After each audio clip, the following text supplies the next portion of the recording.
And you've been fighting fracking for quite some time, and most recently in Denmark.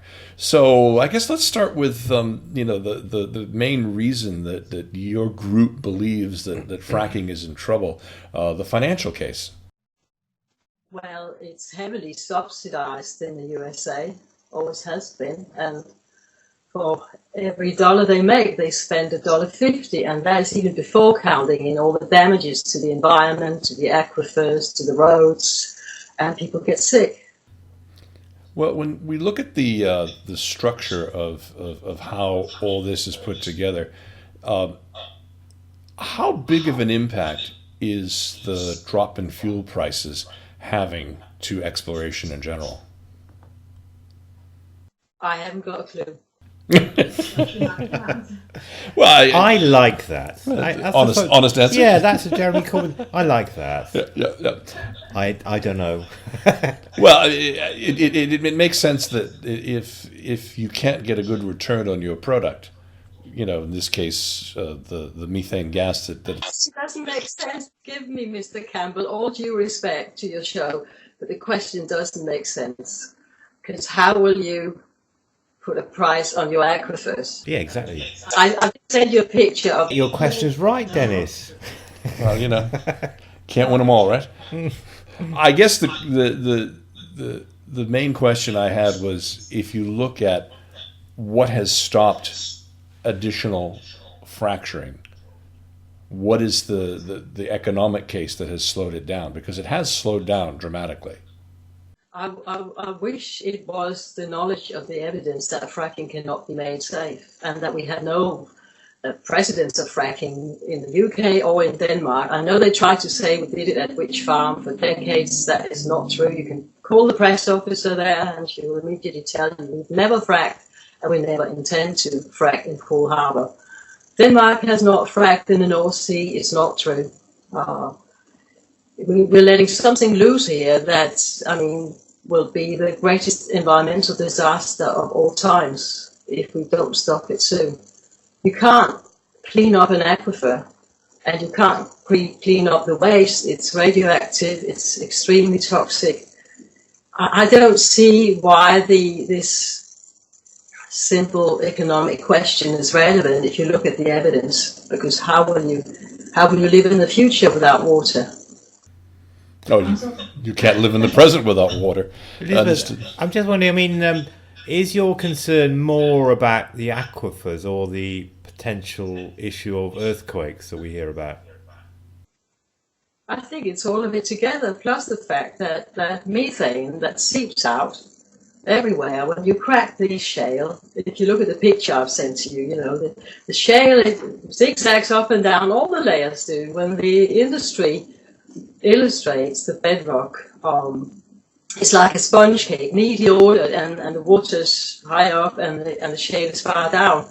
But that's not reality. They're mixed up in all levels. There are caves and cracks, and every geologist agrees about that. And then they say, well, the public needs to understand, a clear image. Well, this image I've sent you is a clear image, and I can document it. It's an artistic impression, of course, because no one knows what the bedrock looks like until you actually drill down. Even 10 meters away from your drill well, you will not know what it looks like. It's very changeable, and there's no way of echoing or scanning or to really find out. Also, you need to know the thickness of the shale, and you need to know the composition of the shale, because shale isn't shale, it's a mix of many composites where, chalk and limestone and other ingredients are influencing that immediate layer. So, but don't the engineers do know that, or before they drill, don't they check those sorts of things? You can't check anything before you drill. You can't check very much, at least. You don't know.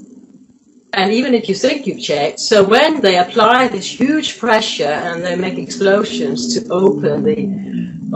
prepare the cracks for fracking, they can only assess what they're doing, and the chemicals should be matched to the geology there, but they will never really know. So that's an assumption, I'm sorry, but I fear, press a little extra to make sure you get this little extra out, and then you think no one will know because the water's high up and we are miles down. But the most pristine water actually is nearest to the shale. Well, you talked a little bit about the CEO of Interstrata and his posters that were put up before the audience, and his geologist basically saying the audience would not understand what you were just mentioning. I could understand it, so please explain how that can be. I think they're good friends. I think the CEO of Infrastrata comes from an office, a gas office somewhere. And we worked together with another group in Ireland where Infrastrata also operates. And they basically told us, because they formed a limited company and they brought scientists and academics and all, they said, these companies that get the licenses, they are holding companies. And they're not really supposed to carry out the final operation. These get on board slowly when things come into reality. And there it may play, and I haven't got a clue about that the oil price drops or goes up when they want to start. But I would really push for that it's not a matter of the oil price, but it's the scientific evidence that comes forward when we consider, we can't even, as they say on Facebook, all over Facebook, I love Facebook, they say that every day, 100 times, anybody who knows the evidence about fracking would not even consider it. And we have now reports we have a UK report now, it's called MEDACT, MEDACT.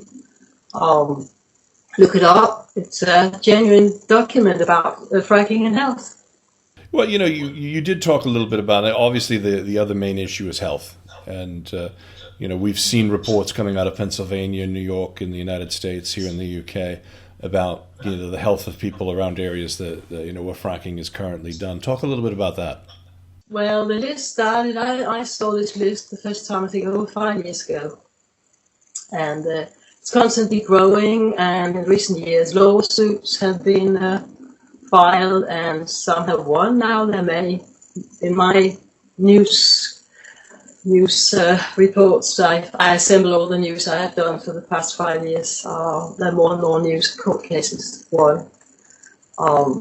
So it's actually now documented. This means I can't see that we can be very far away from the evidence really coming into the light, and also saying, no, we have not been fracking this way for decades, not in Denmark, not in the UK. I mean, the tipping point must be there soon, where we can all see for ourselves what this is really about. We need to, because I personally, I couldn't tolerate even just one test frack in Denmark. That would just make me, no, over my dead body. And in the UK, I feel the same. I feel, we don't want any more test fracks. They've done some, they've caused earthquakes, they've polluted. In Lancashire, a test frack intersected with a natural fault line, and it caused the frack to become 6,000 feet long. And they said, I haven't got the documentation, but the campaigners from Lancashire say that it did pollute the aquifer. And it's very likely, if you look at my picture, you can see why that would be. Okay, Elizabeth, can I ask you a kind of more general issue? I mean, how do you counter... Well, there are two things here, really. I mean, basically you've got to win at the ballot box, and a lot of people will be opposed... Well, they will be deeply sceptical of environmental issues in relation to this. And the second thing is, how do you counter the economic case for fracking, or that it has made or is about to make America effectively, there is no competition for them in relation to gas, for example. So how do you counter, and that's going to happen, I think, in 2020. So how do you counter that? Is it purely with environmental arguments, or are there economic arguments as well? Well, there's a huge economic argument. How are you going to clean it up? And what's the price of an aquifer? Try and price that. I mean, an aquifer, you can't water your horses or your cattle or your fields with bottled water, can you? I mean, I think this is beyond any kind of, if you look again at the scientific evidence, that how damaging, and all the proof we have worldwide, how damaging this is to the environment. I mean, it's like I won't say money doesn't matter, but almost. It's completely out of the equation. It's not purely an environmental argument, then there is an economic argument as well. Yeah, but in that sense, we've calculated it. We have an organization in Denmark that did a spreadsheet. It didn't take them very long to mount up all the costs that would be to bring society back to, then you just have to cut off northern Jutland, for example, in Denmark. If you really did it, people will have to migrate away from it. That doesn't make sense, does it? I surely we have an economy to be able to live where we live and not have to flee our areas. And I'm not being dramatic here. That is actually the consequences if you go out with this on a full scale. Well, thank you for your time, Elizabeth. It's an issue that is going to continue to be on the headlines for quite some time to come. Yeah, I was chastised a bit for my question, but I was really very much interested in the economic case for fracking being much weaker today than it was a few years ago. I think that's interesting. That whole idea, yes, of the U.S. being able to look at the situation and say, yes, we will be free of imports of foreign oil and gas is one thing, but that's also built on a lie.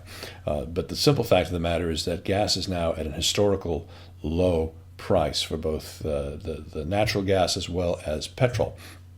So that is having an impact on exploration. The simple fact that Shell has abandoned its Arctic drilling because not enough was discovered to move forward is an indication that, not only would they have to invest more than the 2.3 billion they've already put into exploring up there, they'd have to build the infrastructure to get the oil across Canada down to the USA or to some sort of a seaport, and they didn't want to go through the risk of doing that for such a low yield, which is based on price. That's separate to the fracking issue. It's separate to fracking issue altogether, but the whole industry is in disarray. I do want to sort of ask you about that economic issue, because I've got to say, I'm ambivalent about that whole fracking thing. It's a very powerful message that America will be self-sufficient in energy by whenever it is, 2020 or something.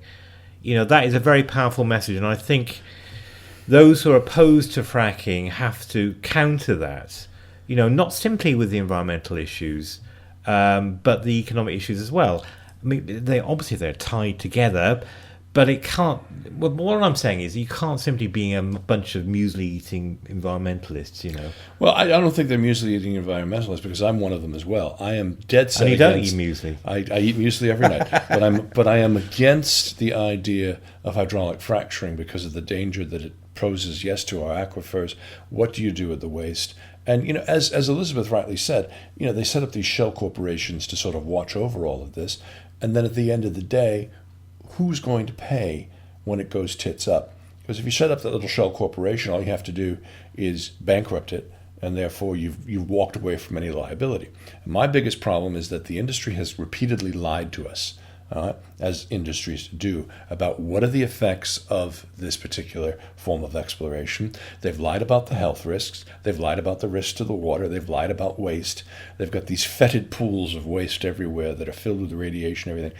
If anything ever happens in those the earthquake thing is a kind of non-starter. Earthquake is a starter, indeed. It is a starter. It is. It's real. But I thought they were saying, or the experts were saying, there have been a bit of a trend, but it has nothing to do with fracking. Oh, absolutely not. Indeed, if you look in the U.S., what's going on in Oklahoma and Texas, they've been able to make a direct correlation and a link between an area where there has no seismic activity at all to all of a sudden, people are having multiple earthquakes over the span of a week. And they're saying that these are directly related, as was the Black Pool, as were all the others, to hydraulic fracturing. So you don't want to be messing around that deep underneath where you've got these delicate plates. So far, knock wood, they've not been huge, but it is an issue. That's interesting. Forward. That is interesting, yeah.